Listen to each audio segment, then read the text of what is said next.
فدائے جان قسط نمبر 15۔ سجل وہاں کوئی جانور ہے شاید۔ جب وہ دونوں اس جگہ سے باہر نکلی تو سڑک دیکھ کر اس پر تیزی سے دوڑنے لگی۔ پاکی جو ایجنٹ 1 کے خوف سے لرز رہی تھی، سڑک کے کنارے بڑے بڑے جھاڑیوں کے پیچھے سے ہلچل محسوس کر کے ڈرتی ہوئی سجل سے بولی، ہاں ہاں مجھے بھی یہی لگ رہا ہے پاکی۔ سجل نے بھی اس طرف دیکھتے ہوئے ڈر کر کہا، اب کیا کریں سجل، یہاں تو دور دور تک کچھ نظر نہیں آ رہا، اب ہم گھر کیسے جائیں گے؟ پاکی نے خوف سے کانپتی آواز میں کہا، پاکی میرے خیال سے ہمیں اسی طرح چلنا چاہیے، شاید آگے کچھ مل جائے۔ سجل نے ڈرتے ڈرتے اپنی نظریں ان جھاڑیوں سے ہٹاتے ہوئے کہا، کیونکہ وہ جھاڑیوں کے پیچھے چمکتی سرخ آنکھیں دیکھ چکی تھی اور وہ یہ بات پاکی سے کر نہیں سکتی تھی کیونکہ وہ پہلے سے ہی ڈری ہوئی تھی۔ ہاں سجل چلو چلتے ہیں، شاید آگے چل کر ہمیں کوئی سواری ہی مل جائے۔ وہ اس کی کلائی کو پکڑ کر آگے بڑھی تو سجل بھی سر جھٹک کر اس کے ساتھ ساتھ چلنے لگی۔ دونوں کو گپ اندھیرے کی وجہ سے کچھ بھی نظر نہیں آ رہا تھا۔ وہ سنبھل سنبھل کر اپنے قدم آگے بڑھا رہی تھی، تبھی وہ دونوں سامنے ایک پولیس گاڑی کو دیکھ کر خوشی سے چیختی ہوئی آگے بڑھی۔ جبکہ پاکی خوف کی وجہ سے لہرا کر نیچے گری تو سجل اپنے پیچھے کسی کے گرنے کی آواز پر پیچھے پلٹی تو پاکی کو نیچے بے ہوش پڑے دیکھ کر وہ اپنی خوشی بھول گئی اور پھٹی آنکھوں سے پاکی کو دیکھنے لگی۔ پھر جب وہ ہوش میں آئی تو تیزی سے پاکی کی جانب بڑھی۔ دیکھ کر بریک نہیں مار سکتے تھے؟ اگر میرے سر پر لگتا نا تو میں تمہاری یہیں اسی سڑک پر قبر کھودتا، ڈیم اٹ۔ ساحر کو جب ان کی لوکیشن کا علم ہوا تو وہ اور زیرون نکل کھڑے ہوئے انہیں لانے کے لیے۔ اس وقت دونوں چہرے پر سنجیدگی سجائے گاڑی سے باہر دیکھ رہے تھے کہ تبھی ساحر کو سامنے کسی کا ہیولہ نظر آیا تو جھٹکے سے اس نے گاڑی کو روکا، جس کی وجہ سے زیرون راجپوت کا سر سامنے گاڑی کے ڈیش بورڈ سے ٹکراتے ٹکراتے بچا۔ وہ اپنا سر سنبھال کر غصے سے ساحر کی جانب دیکھنے لگا۔ وہ بھائی سامنے دیکھیں۔ وہ جو پھٹی آنکھوں سے باہر دیکھ رہا تھا اس کی جانب دیکھتے ہوئے بولا تو زیرون راجپوت نے اس کی بات پر اپنی نظریں باہر کی جانب کی تو سامنے ایک ہیولہ دیکھ کر وہ ترچھی نگاہوں سے اور غور سے اس ہیولے کی جانب دیکھنے لگا، جو اب آگے بڑھنے کے بجائے پیچھے کی جانب بھاگا۔ یہ دیکھ کر زیرون راجپوت کو کچھ گڑبڑ لگی تو وہ ساحر کی جانب دیکھے بغیر تیزی سے گاڑی کا دروازہ کھول کر باہر نکلا۔ بھائی آپ باہر کیوں نکل رہے ہیں؟ پلیز مت جائیں مجھے چھوڑ کر، کیا پتہ وہ ایک چڑیل ہو۔ اسے دروازہ کھول کر باہر نکلتے ہوئے دیکھ کر ساحر راجپوت نے ڈرتے ہوئے کہا، کیونکہ اسے بھوت چڑیل جیسی بلاؤں سے سخت ڈر لگتا تھا۔ زیرون راجپوت جو گاڑی کا دروازہ بند کر رہا تھا اس کی بات پر اسے سخت نظروں سے گھورنے لگا۔ چپ کر کے بیٹھو ورنہ میں 1 منٹ بھی نہیں لگاؤں گا تمہیں انسان سے بھوت میں بدلنے میں، گاٹ اٹ؟ زیرون راجپوت نے شدید غصے سے کہا تو ساحر اس کی بات پر خاموش ہو گیا تو وہ اس کے خاموش ہوتے ہی اس جانب دیکھنے لگا جہاں وہ ہیولہ کھڑا تھا۔ وہ ایک گہری سانس لے کر اس جانب بڑھا تو اسے اس جانب جاتے ہوئے دیکھ کر ساحر نے اپنی آنکھیں بند کر لیں۔ جبکہ زیرون راجپوت اس ہیولے کے قریب پہنچا تو اسے پتہ چلا وہ لڑکی تھی جو سامنے گری لڑکی کو ہلا رہی تھی۔ وہ تھوڑا قریب گیا تو وہ کوئی اور نہیں اس کی اپنی بہن پاکیزہ اور کزن سجل تھی۔ انہیں دیکھ کر وہ ایک گہری سانس لے کر سجل کو پکار کر اسے اپنی جانب متوجہ کرنے لگا۔ اپنے پیچھے اپنے زیرون بھائی کی آواز پر وہ مڑی تو سامنے اسے دیکھ کر وہ آگے بڑھی اور ان کے چوڑے سینے سے لگ کر رونے لگی۔ زیرون اسے الگ کر کے اس کے سر پر ہاتھ پھیرتے ہوئے اسے خاموش کروانے کے بعد اپنی لاڈلی بہن کی جانب بڑھا اور اس کے بے ہوش وجود کو اپنی مضبوط بازوؤں میں لے کر گاڑی کی جانب بڑھا۔ اس کے پیچھے سجل بھی تیزی سے چلنے لگی۔ ایجنٹ 1 تم اس طرح سب کچھ برباد کر کے نہیں جا سکتے، رک جاؤ ورنہ میں گولی چلا دوں گا۔ دوسری طرف ایجنٹ 1 پوری جگہ کو برباد کرنے کے بعد وہاں سے نکل رہا تھا کہ پیچھے سے ایک آدمی کی گھبرائی آواز پر وہ اپنی مٹھیاں کسنے لگا، کیونکہ اس لڑکی کی وجہ سے آج وہ شخص اسے للکار رہا تھا۔ کسی کی ہمت نہیں ہوتی تھی اس کے سامنے منہ کھولنے کی، اور وہ شخص بڑی ہی دلیری سے اس کے سامنے کھڑا ریوالور اس کی طرف کیے اسے دھمکی دے رہا تھا۔ وہ پاکی کو اس کا ذمہ دار ٹھہرا کر آگے بڑھا، تبھی اس آدمی نے اس پر گولی چلا دی، جس کی وجہ سے گولی اس کی کمر پر سے چھو کر گزری۔ تم میری ایک غلطی ہو اور میں اپنی غلطی کو جڑ سے ختم کرنا اچھے سے جانتا ہوں۔ ایجنٹ 1 نے اپنی سرخ آنکھوں سے اسے گھورتے ہوئے اپنا ریوالور نکال کر اس کے پورے وجود پر ریوالور میں موجود سبھی گولیاں جنونی انداز میں برسا دیں۔ میرے مشن کے درمیان میں آ کر لڑکی تم نے اچھا نہیں کیا، تم سے میں اس چیز کا بدلہ ضرور لوں گا۔ اپنی کمر سے بری طرح سے رستے خون پر ہاتھ رکھ کر وہ پاکی کو اپنے تصور میں لا کر نفرت سے بولا، پاکی کو سوچ کر اس وقت اس کی آنکھوں میں خون سوار ہو گیا تھا۔ پاکی کو زیرون راجپوت اس کے کمرے میں بے ہوشی کی حالت میں لے کر آیا تھا۔ وہ ابھی تک بے ہوش پڑی تھی۔ ڈاکٹر کے اسے صبح تک ہوش میں آنے کا کہنے پر سب گھر والے پرسکون ہو گئے تھے۔ اس وقت سب اپنے اپنے کمروں میں تھے۔ پاکیزہ کے پاس پھپھو رہنے والی تھی۔ وہ اس وقت کچن میں تھی اور ملازموں سے صفائی کروا رہی تھی، اسی لیے اس وقت پاکیزہ کے روم میں وہ اکیلی تھی۔ تبھی کوئی کھڑکی کھول کر اندر آیا اور بیڈ کی جانب بڑھا۔ پاکی جسے ہلکا ہوش آ رہا تھا، وہ روم میں کسی کی موجودگی محسوس کر چکی تھی، اسی لیے مکمل ہوش میں آنے کے باوجود بھی اس نے اپنی آنکھیں نہیں کھولیں۔ لیکن مقابل کی حرکت پر اسے اپنی آنکھیں کھولنی پڑی، کیونکہ مقابل کی گرم سانسوں کو وہ اپنے چہرے اور اپنی گردن پر محسوس کر رہی تھی۔ ہیرو جی، پاکی سے جب اپنے اوپر گرم سانسوں کی گرمائش برداشت نہ ہوئی تو اس نے اپنی آنکھیں کھولیں تو اپنے اوپر جھکے موت کو دیکھ کر وہ سخت خوفزدہ ہو کر اتنا بولتی ہوئی اٹھنے کی کوشش کرنے لگی، مگر اپنے اوپر جھکی موت کی موجودگی سے وہ اپنے اندر ہلنے جلنے کی طاقت کھو چکی تھی۔ بہت شوق ہے نا تمہیں بھاگنے کا مس راجپوت؟ اس کے ساکت وجود کو دیکھ کر مقابل نے سخت گر لہجے میں کہا۔ پاکی اٹھنے کے لیے اپنے اندر ہمت جمع کر رہی تھی، مگر سامنے اپنے اوپر جھکے شخص کی بات پر وہ اپنی آنکھیں پھاڑ کر اسے دیکھنے لگی۔ نہیں تو ہیرو جی، میں بھاگی تھوڑی تھی، میں تو آپ کے لیے بھاگی تھی۔ دیکھیں ہیرو جی، اگر میں اور سجل وہاں سے نہ بھاگتی تو آپ ہماری ٹینشن میں گر کر اپنا مشن پورا نہیں کر پاتے، اسی لیے میں سجل کے ساتھ صرف آپ کی فکر میں وہاں سے بھاگ گئی تھی۔ پاکی نے خوفزدہ نظروں سے اسے دیکھتے ہوئے اٹک اٹک کر بولی تو اس کی بات پر مقابل غصے سے اسے جبڑے سے پکڑ کر اسے غصے سے دیکھنے لگا۔ بہت دماغ چلتا ہے نا تمہارا لڑکی، اب یہاں آ کر اپنے ہاتھ چلاؤ۔ تمہاری شرارت کی وجہ سے میری کمر پر ان لوگوں نے گولی ماری ہے۔ اس وقت میں اس حال میں ہاسپٹل بالکل بھی نہیں جا سکتا، کیونکہ میں اپنی شناخت کسی پر ظاہر نہیں کر سکتا۔ اس وقت میں اپنے اصل شناخت کے ساتھ کسی ہاسپٹل پر نہیں جا سکتا، کیونکہ اس وقت میری ڈیوٹی نہیں ہے۔ مقابل نے سخت نظروں سے اسے گھورتے ہوئے اپنی سیاہ شرٹ کے بٹن کھول کر شرٹ اتاری تو امشال کی آنکھیں اس کے آگ جیسی باڈی کو دیکھ کر کھلی کی کھلی رہ گئی۔ اسے منہ کھولے اور اپنی بڑی بڑی آنکھیں پھاڑے اس کو اپنی باڈی کو دیکھتے ہوئے پا کر وہ غصے سے آگ بگولا ہو گیا۔ اپنی ان بھینس کی آنکھوں جیسی موٹی آنکھوں پر کنٹرول کرو لڑکی، ورنہ انہیں نکالنے میں مجھے ایک لمحہ بھی نہیں لگے گا۔ جلدی سے جو میں نے تمہیں کہا ہے وہی کرو، جاؤ استری لے کر آؤ۔ اپنی پینٹ کے پائنچے ٹخنوں سے اوپر کر کے اپنا چاقو نکال کر اس کی آنکھوں کے آگے کرتا وہ غصے سے بولا۔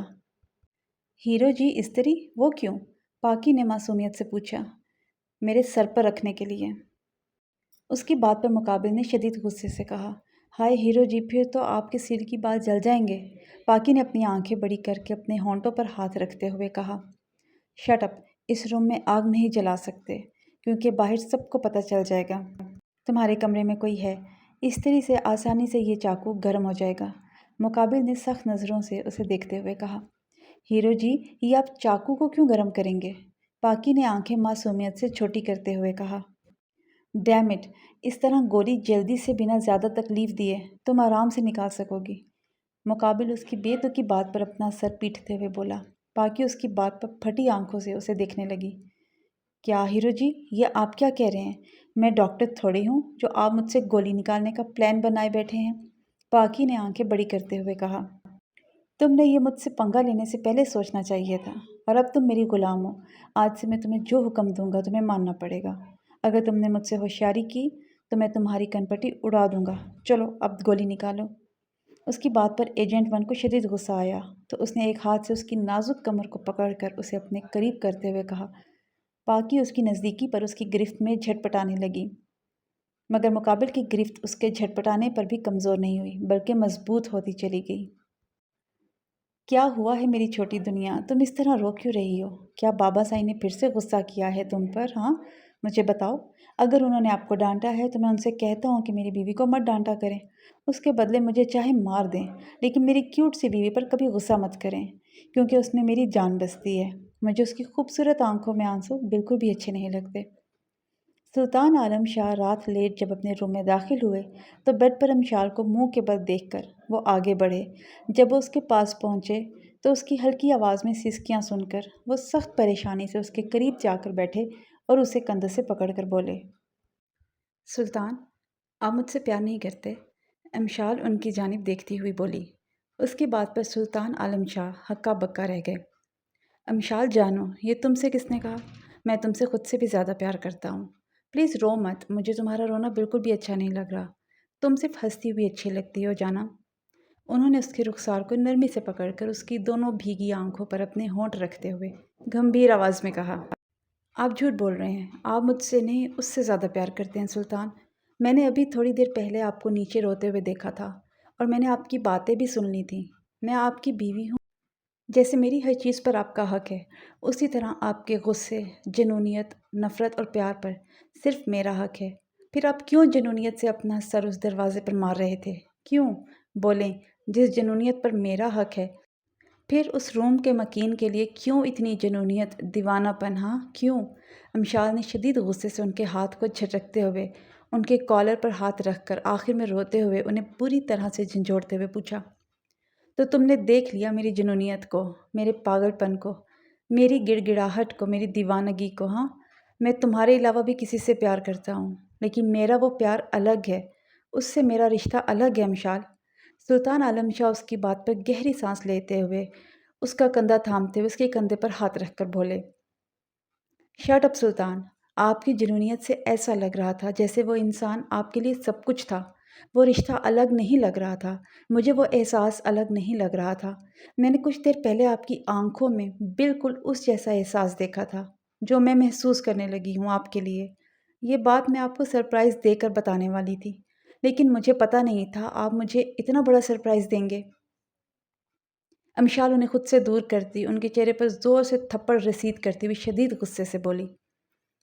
سلطان عالم شاہ اس کی لفظ لفظ میں اتنی بے اعتباری دیکھ کر صدمے میں چلے گئے، جبکہ وہ اپنی بات کہہ کر روتی ہوئی واش روم کی جانب بھاگی۔ امشال دروازہ کھولو، میں تمہیں سب کچھ بتاتا ہوں، please open the door, please Imshal جانو پلیز۔ اس کی بے اعتباری کی وجہ سے سلطان عالم شاہ اپنے دل پر چھریاں چلتے ہوئے محسوس کرنے لگے۔ وہ تیزی سے آگے بڑھے اور واش روم کا دروازہ نوک کرتے ہوئے بے بسی میں امشال کو آوازیں دینے لگے، مجھے کچھ نہیں سننا، آپ یہاں سے چلے جائیں، مجھے اکیلا رہنا ہے۔ میرا دل آج بہت بری طرح سے آپ نے توڑا ہے۔ میں آپ کو اپنے شوہر کا مقام دینا چاہتی تھی، لیکن آپ نے کیا کیا؟ میرا مان توڑ دیا۔ میں اپنے دل میں آپ کے لیے پیدا ہوتے جذبات محسوس کر کے بہت زیادہ خوش تھی، لیکن آپ کی اس اصلیت کو جان کر مجھے اپنا دل بند ہوتا محسوس ہو رہا ہے۔ آپ نے مجھے دھوکہ دیا ہے۔ یہ سوچ مجھے پاگل کر رہی ہے سلطان۔ اگر آپ کو اپنے سامنے دیکھ لیا نا تو میں مر جاؤں گی۔ چلے جائیں آپ اس وقت یہاں سے پلیز۔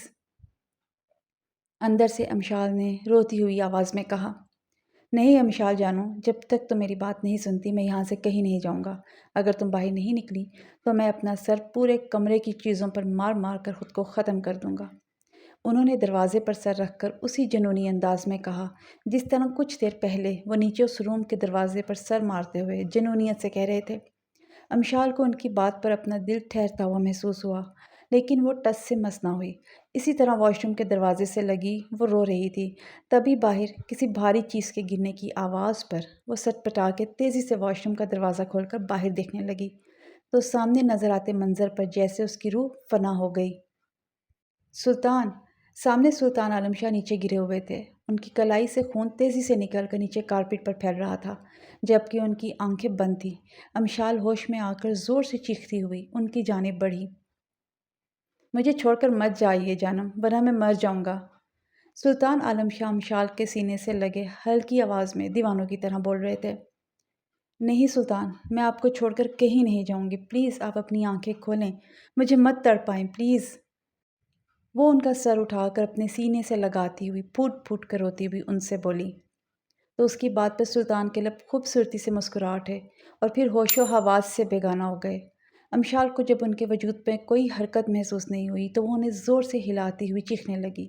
اس کی چیخ دروازہ کھولا ہونے کی وجہ سے نیچے سرفراز شاہ اور زینب شاہ زہرا بتول کو سنائی دی، تو وہ لوگ تیزی سے اوپر اس کے اور سلطان کے کمرے کی جانب بڑھے۔ جب وہ کمرے میں پہنچے تو سلطان کو دیکھ کر تینوں ساکت رہ گئے۔ جب سرفراز شاہ کو ہوش آیا تو وہ تیزی سے آگے بڑھے اور اپنے جوان بیٹے کے ساکت وجود کو اپنے لرزتے ہاتھوں میں لے کر اسے دیکھنے لگے۔ زہرا بتول جو اپنے بھائی کی حالت دیکھ کر صدمے میں چلی گئی تھی، وہ ہوش میں آتے ہی اپنے چچا زاد بھائی راکم رحیم شاہ کو فون کرنے تیزی سے باہر نکلی۔ زہرا بطول کے فون کرنے کے ٹھیک تھوڑی دیر ہی بعد راکم رحیم شاہ نے وہاں آتے ہی سلطان عالم شاہ کو ہاسپٹل لے کر چلے گئے۔ سرفراز شاہ، زینب شاہ راکم رحیم شاہ کے ساتھ اس کی گاڑی میں چلے گئے اور زہرا بطول امشال جو راکم رحیم شاہ کے کیب بک کرنے کی وجہ سے وہی ویٹ کرنے لگی۔ جب کیب آئی تو وہ دونوں ہاسپٹل کے لیے روانہ ہو گئیں۔ راکم سلطان عالم شاہ کو ایک پرائیویٹ ہاسپٹل لے کر چلا گیا تھا۔ اس وقت اس کا آپریشن چل رہا تھا۔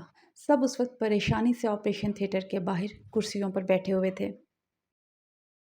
امشال کا رو رو کر برا حال ہو گیا تھا۔ زہرا اسے سنبھال رہی تھی، جبکہ سرفراز شاہ کے چہرے پر بھی تکلیف کے آثار صاف طور پر نظر آ رہے تھے۔ زینب شاہ اپنے جوان بیٹے کی حالت دیکھ کر صدمے میں چلی گئی تھی۔ اس وقت وہ ہاتھوں میں تسبیح لیے پڑھ رہی تھی۔ ان کے لبوں پر صرف اپنے بیٹے کی زندگی کے لیے دعائیں نکل رہی تھیں، جبکہ اندر سلطان عالم شاہ کا ساکت وجود ڈاکٹر کے رحم و کرم پر ہونے کے باوجود بھی اس کا دماغ اس کے قابو میں تھا۔ اس وقت اس کے دماغ میں امشال کے اپنے سے دور ہونے کی وجہ سے ایک جنگ چل رہی تھی، جس کی وجہ سے اس کی حالت بگڑتی چلی جا رہی تھی۔ جب ڈاکٹر ان کی سانسیں دھیمی چلتے ہوئے دیکھ کر تیزی سے ان کے چوڑے سینے پر اپنا ہاتھ رکھ کر زور زور سے جھٹکا دینے لگے۔ باہر امشال جو رو رو کر تھک چکی تھی، وہ آنکھیں کھولے آپریشن تھیٹر کے بند دروازے کو دیکھ رہی تھی۔ دروازہ کھلتے ہی دیکھ کر وہ تیزی سے اپنی جگہ سے اٹھی اور ڈاکٹر کی طرف بڑھی جو باہر نکل رہا تھا۔ ڈاکٹر، سلطان، میرا سلطان، وہ کیسے ہیں؟ وہ ٹھیک تو ہے نا؟ I am really sorry. Imshal doctor کی سوری پر چیختی ہوئی تیزی سے آگے بڑھی اور آپریشن تھیٹر کے اندر چلی گئی۔ ڈاکٹر کی ٹیم نے اسے روکا نہیں، جبکہ باقی ڈاکٹر کی بات پر ساکت کھڑے کے کھڑے رہ گئے۔ سلطان، آپ میرے ساتھ ایسا کیسے کر سکتے ہیں؟ میں آپ کے لیے فیلنگز محسوس کرنے لگی۔ آپ نے تو اپنا رنگ ڈھنگ دکھانے شروع کر دی ہے۔ مجھے پتہ ہے آپ میرے ساتھ مذاق کر رہے ہیں۔ اٹھ جائیں، ورنہ میں آپ سے کبھی بات نہیں کروں گی۔